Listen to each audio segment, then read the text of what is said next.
Hello friends, स्वागत है आपका अकाउंटिंग स्मिथ्स के यूट्यूब चैनल में। आज की वीडियो में हम सीखने वाले हैं एनजीओ का रजिस्ट्रेशन। एनजीओ के लिए 12A और 80G का रजिस्ट्रेशन हम किस तरह से अप्लाई करेंगे, मैं इनकम टैक्स के नए पोर्टल के अकॉर्डिंग आपको बताने जा रहा हूँ।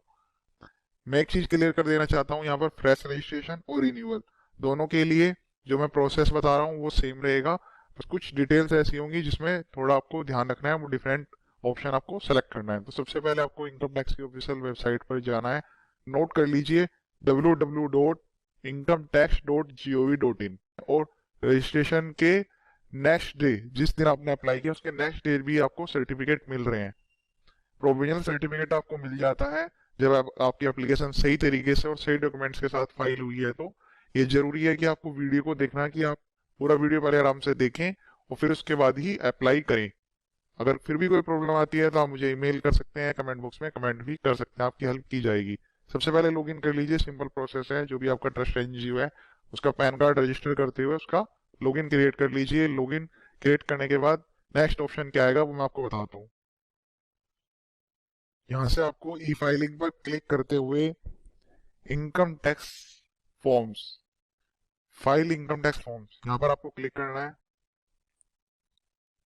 क्लिक करने के बाद आपके सामने विंडो कुछ इस तरह से आएगी।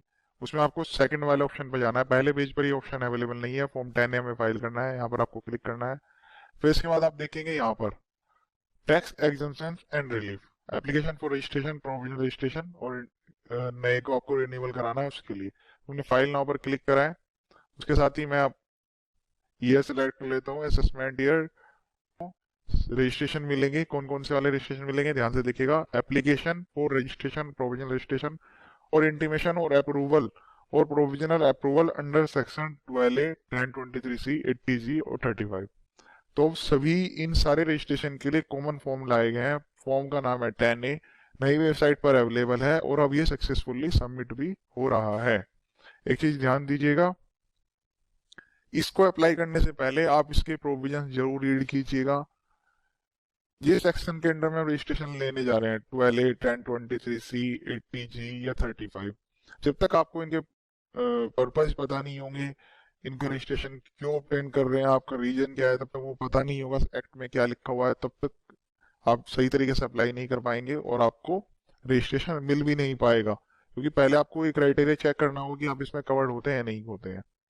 तो यहाँ पर सबसे पहले बेसिक डिटेल्स है, इनकॉर्पोरेशन कॉन्स्टिट्यूशनल डिटेल्स जो आपको चेक कर लेनी है। अपने रजिस्टर्ड, जो भी आपका रजिस्टर्ड एनजीओ है उसके कॉन्स्टिट्यूशनल डॉक्यूमेंट्स में से आपको ये चीज मिल जाएगी, इसमें कोई प्रॉब्लम नहीं है। पॉइंट नंबर सेकंड सबसे इंपॉर्टेंट पॉइंट है। अब यहाँ पे आता है कि आप किस क्लोज के अंदर फाइल करने जा रहे हैं। तो पॉइंट नंबर 1 से लेकर पॉइंट नंबर 19 तक के यहाँ पर पॉइंट दिए गए हैं, अलग अलग सेक्शंस हैं, सेक्शंस में प्रोविजंस हैं, फिर उसके प्रोवाइजो भी हैं। तो मैं आपको बता देता हूँ कि फर्स्ट, सबसे पहला जो ऑप्शन है वो 12A के लिए है, नए रजिस्ट्रेशन के लिए है। और क्लोज जो 6 है उसमें आपको रिन्यूअल के लिए दिया गया है। इसी तरह से 12A 1 और 2 दो ऑप्शन है, इसी तरह से 23C के भी दो ऑप्शन है। इसके अलग अलग क्लोज में रजिस्ट्रेशन है तो इसके अलग अलग ऑप्शंस यहाँ पर प्रोवाइड किए गए हैं। 80G इन्होंने लास्ट में दिया है। पहला अगर आप सेलेक्ट करेंगे तो नए के लिए होगा, और यहाँ पर अगर 4 सेलेक्ट करेंगे तो फिर आपको रिन्यूअल के लिए, अगर आपको आपका ऑलरेडी रजिस्टर्ड है ट्रस्ट जिसमें आपने 80G 12AA का रजिस्ट्रेशन लिया हुआ है, उसका आप रिन्यूअल कराना चाहते हैं तो ये वाला आपको सेलेक्ट करना है। एक इसमें ये भी प्रॉब्लम आ रही है कि सर ये तो एक बार में एक ही चीज सेलेक्ट करेगा, कि आप दोनों चीजें कैसे सेलेक्ट करेंगे एक साथ। तो इसमें अगर आप एक क्लोज सेलेक्ट कर लेते हैं तो आपको उसी क्लोज के अंदर जाना होगा। फिर आपको अगर दूसरी क्लोज के अंदर रजिस्ट्रेशन लेना है तो आपको दोबारा से फिर से एप्लीकेशन फाइल करनी होगी। पहले आप 12A के लिए अप्लाई कर लीजिए, फिर आप 80G के लिए कर लीजिए, वो ज्यादा बेनिफिशियल रहेगा। तो आपको यहाँ से अपने नेचर ऑफ एक्टिविटी देखनी है। कॉन्स्टिट्यूशन डॉक्यूमेंट में आपको मिल जाएगी कि आपकी चैरिटेबल एक्टिविटी है, रिलीजियस है, या फिर दोनों आप यूज करते हैं। तो हम यहाँ पर चैरिटेबल सेलेक्ट कर लेते हैं। उसके अलावा आपका जो कॉन्स्टिट्यूशन है, ट्रस्ट है, सोसाइटी है, कंपनी है, या फिर कोई अदर इंस्टीट्यूशन है, तो आपको यहाँ से सेलेक्ट कर लेना है। Whether the applicant is established under an instrument, तो ये चीज आपको ध्यान रखनी है कि कोई भी अगर एंटिटी रजिस्टर्ड हुई है या बनी है तो उसका एक कोई फॉर्मेट होगा। क्योंकि बिना कॉन्स्टिट्यूशनल डॉक्यूमेंट के अगर आपने नो सेलेक्ट कर दिया तो फिर आपको रजिस्ट्रेशन किस बेस पे मिलेगा, ये भी चीज आप ध्यान रखिए। तो आपको ये चीजें ध्यान रखनी है कि आप जो है डॉक्यूमेंट चेक कीजिए, अगर वो डॉक्यूमेंट्स आपके पास नहीं है तो आप उसको पहले डॉक्यूमेंट्स को रेडी कीजिए और उसको यस करते हुए फाइल कीजिए। अगर आप यहाँ पर नो कर देंगे तो आपकी तो रिजेक्शन के चांस काफी ज्यादा रहेंगे। तो आप ये चीज ध्यान रखिएगा, अगर आपके पास नहीं है कोई डॉक्यूमेंट तो आप उसको तैयार कर लीजिए जिसके अंडर में वो रजिस्टर्ड हुआ है, आपकी जो एंटिटी है वो रजिस्टर्ड हुई है। अब मैं अभी यस कर लेता हूँ यहाँ पे। मैं यहाँ पर इसका रजिस्ट्रेशन का जो डेट है वो मैं सेलेक्ट कर लेता हूँ। एक चीज ध्यान रखिएगा, कोई जरूरी नहीं है कि 3-4 साल पुराना ट्रस्ट होना जरूरी है। आप नए ट्रस्ट के लिए भी कर सकते हैं, जैसे आपने end to end trust registered कराया है और उस ट्रस्ट को रजिस्टर्ड कराने के बाद आप साथ के साथ भी रजिस्ट्रेशन ले सकते हैं। ये जब ट्रस्ट रजिस्टर्ड होते हैं, सोसाइटी रजिस्टर्ड होती है या फिर जो भी एंटिटी है, तो जहां से आपको रजिस्ट्रेशन मिला है उसका एक यूनिक नंबर होगा, रजिस्ट्रेशन नंबर, वो आपको यहाँ पर मेंशन करना है। या आप अपने जो डॉक्यूमेंट होगा, कॉन्स्टिट्यूशनल जो डॉक्यूमेंट है उसमें आपको ये मिल जाएगा कि आपने कैसे रजिस्टर्ड किया है। तो फॉर एग्जांपल हम ले लेते हैं यहाँ पर, और ये जो ट्रस्ट रजिस्टर्ड है वो दिल्ली सब रजिस्ट्रार के यहाँ से रजिस्टर्ड है।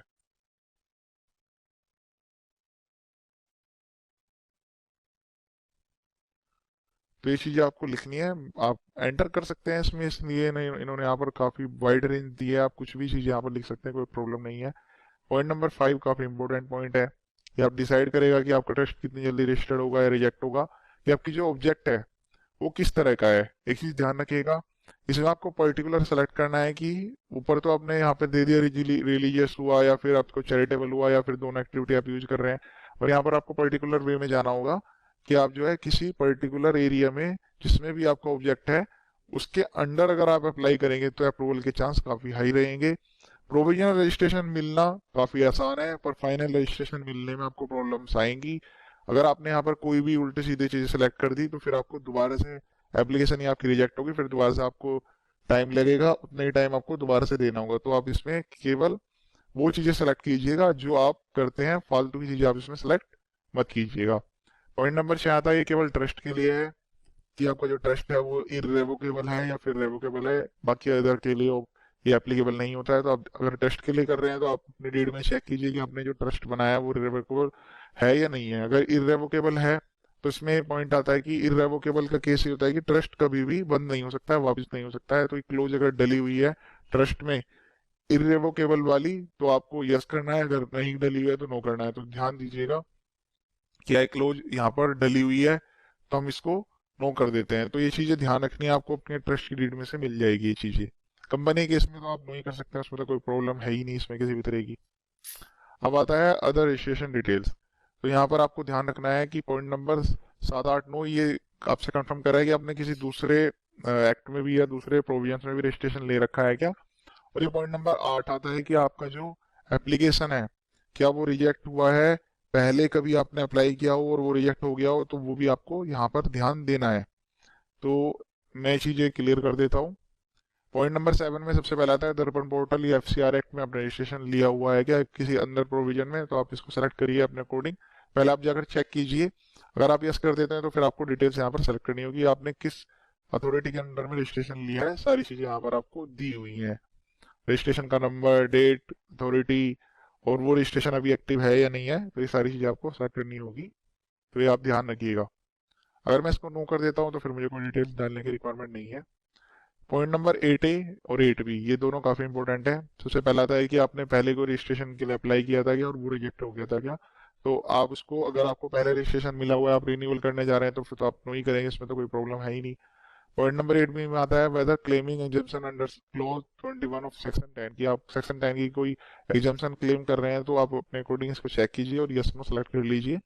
ये काफी इजी प्रोसेस है, इसमें कोई ज्यादा हार्ड एंड फास्ट वाली बात नहीं है। नेक्स्ट आता है कि जो आपके जो की पर्सन है, author, founder, settler, trustee, member of society, member of governing council, director, shareholders, तो जिनका बेनिफिशियल इंटरेस्ट 5% या उससे ज्यादा है तो उसका आपको यहाँ पर एंटर करना है कंपनी केस में। और बाकी जो ट्रस्ट है उनके केस में भी या फिर सोसाइटी के केस में भी आपको 5% से वो वाले यहाँ पर सारे एंटर करने हैं। बेसिक केवाईसी डिटेल्स यहाँ पर जाएगी, उनका नाम, तो उनका क्या रिलेशन है, ट्रस्टी है, मैनेजिंग डायरेक्टर है या फिर राइट पर्सन है, क्या चीजें हैं, सारी लिस्ट पूरी यहाँ पर दी हुई है, वो आप अपने अकॉर्डिंग चेक कर लीजिए।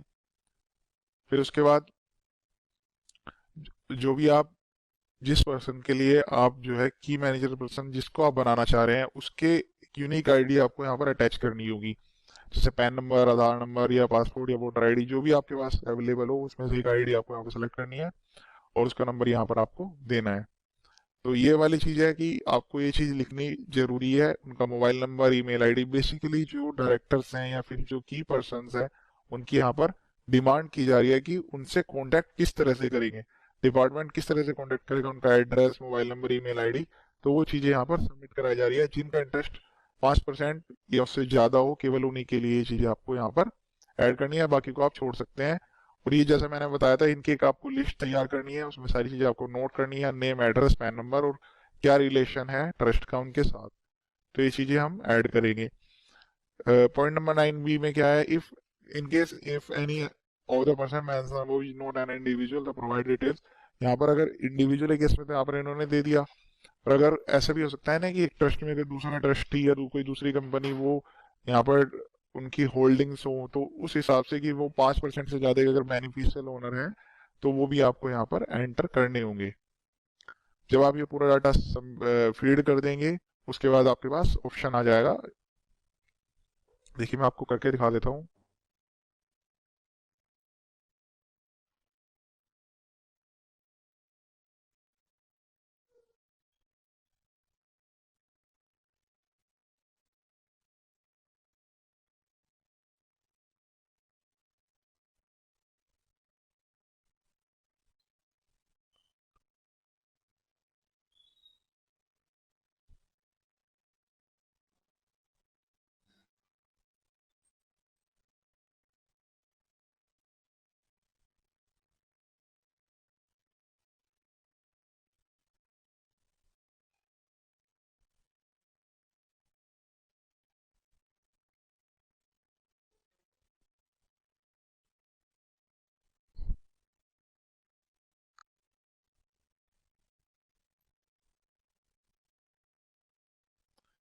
तो मैंने एग्जाम्पल के लिए आपको एक ऐड करके दिखाया है कि आप इस तरह से ऐड कर लीजिएगा।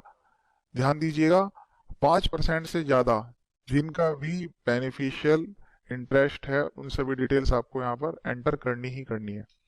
नेक्स्ट में आता है details of asset and liabilities. तो अगर आपने कोई रिटर्न पहले से फाइल किया है तो आप उसको सेव कर दीजिए, यहाँ पर डाटा ऑटोमेटिकली आ जाएगा।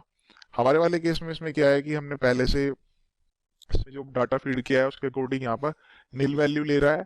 तो आप अपने डाटा को चेक कीजिएगा, अगर आपका बिल्कुल नया रजिस्टर्ड है तो फिर आपको नो करना है, और अगर आपने पहले से इससे पहले रिटर्न फाइल किया है लास्ट असेसमेंट ईयर की तो फिर आपको इसको यस करना है। यहाँ पर क्वेश्चन बेसिकली पूछा जा रहा है कि जो आपने रिटर्न फाइल की है लास्ट असेसमेंट ईयर की, तो क्या उसकी डेट एक्सपायर्ड हो चुकी है या नहीं। तो यहाँ पर ऑटोमेटिकली ये यस सेलेक्ट होकर आ रहा है, बिकॉज ऑफ द जो लास्ट असेसमेंट ईयर है उसकी तो डेट जो है वो रिटर्न फाइल करने की जा चुकी है। तो आपने फाइल की है या नहीं की है, यहाँ पर ये ऑप्शन आ ही नहीं रहेगा, आप इसको नो सेलेक्ट करें। तो इसको आपको सेव कर लेना है और नेक्स्ट स्टेप की तरफ चलना है। ये जो डाटा है details of asset and liability आपकी लास्ट रिटर्न से ऑटोमेटिकली यहाँ पर आएगा, ये चीज आप ध्यान रखिएगा। इसमें आपको मैनुअली कुछ फीड करने की रिक्वायरमेंट नहीं है क्योंकि डेट ऑलरेडी पास हो चुकी है। जब नेक्स्ट ईयर में जब आप जाएंगे, जब इस साल की आप रिटर्न फाइल कर देंगे, फिर आप दोबारा से फाइल करेंगे, तब जाके ये डाटा यहाँ पर ऑटोमेटिकली आएगा। ये आ रहा है इनकम की डिटेल्स। तो ये वाला ऑप्शन जो है अभी इसमें भी ये चीजें एनेबल नहीं हुई है। Income received in previous year immediately preceding the previous year in which application is made. तो बिल्कुल न्यूली रजिस्टर्ड ट्रस्ट है ये, तो इस केस में यहाँ पर आ ही नहीं रहा है। तो मैं आपको न्यू का दिखा रहा हूँ कि आप न्यू का किस तरह से करेंगे, बट आपके केसेस में अगर आपका ट्रस्ट ओल्ड है तो फिर आपको यहाँ पर डाटा मिलेगा कंफर्म। डाटा को आपको सेव करते जाना है। फिर यहाँ पर एक्टिविटीज आएगा कि आपकी जो एक्टिविटीज है वो किस तरह की है, वो मैंने आपको ऑलरेडी ऊपर बताया ही है। उसके अकॉर्डिंग जब सेलेक्ट कर लेंगे तो यहाँ पर आ जाएगा। फिर यहाँ पर आता है वेरिफिकेशन का प्रोसेस कि आप जो है वेरिफिकेशन डाल दें यहाँ पर और डाटा को सेव कर लें। अब नेक्स्ट आता है अटैचमेंट्स। तो इसमें यहाँ पर आपको क्या अटैचमेंट्स एंटर करनी है, तो यहाँ पर क्या क्या अटैचमेंट्स आपको ऐड करनी है वो बेसिकली यहाँ पर दिया गया है, पर ये एक एग्जाम्पल है।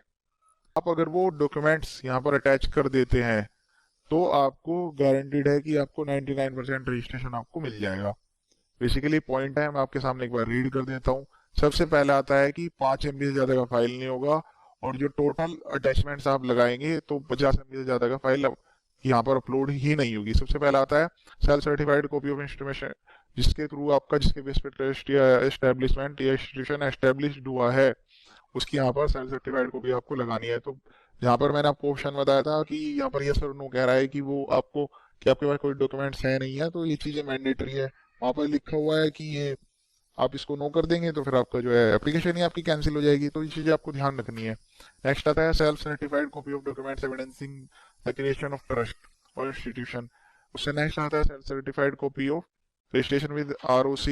इसमें से जो भी आपके ऊपर एप्लीकेबल है वो आप यहाँ पर रखेंगे। FCRA का आ गया, 12AA और 12AB का अगर आपने रजिस्ट्रेशन कोई लिया है तो। और उसके अलावा जो है, अगर आपका प्रीसीडिंग फाइनेंशियल ईयर है, वो यहाँ पर फाइनेंशियल स्टेटमेंट्स की बात कर रहा है कि कॉपी यहाँ पर अटैच करनी है। मैं आपको सजेस्ट करूंगा आप प्रोफेशनल CA से सर्टिफाइड कराते हुए अटैच करें, तो उसके एप्लीकेशन या उसकी जो एप्लीकेशन आपके वहां पर जाएगी तो उसकी ऑथेंटिसिटी यहाँ पर बढ़ जाती है।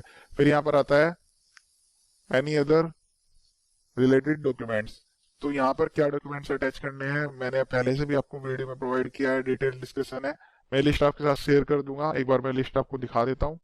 अगर आपको रिक्वायर्ड हो तो मैं आपको लिस्ट ये शेयर कर दूंगा। आप अपनी ईमेल आईडी या मोबाइल आप मुझे ईमेल कीजिएगा, या फिर कमेंट बॉक्स में कमेंट कर दीजिएगा अपनी ईमेल आईडी के साथ, ये आपको मिल जाएगा। तो ये रहे डॉक्यूमेंट्स रिन्यूअल और नए रजिस्ट्रेशन दोनों के लिए पूरी लिस्ट है, 12A की भी और 8AG की भी, क्या क्या रजिस्ट्रेशन ऑफ डॉक्यूमेंट्स आपको लगाने हैं।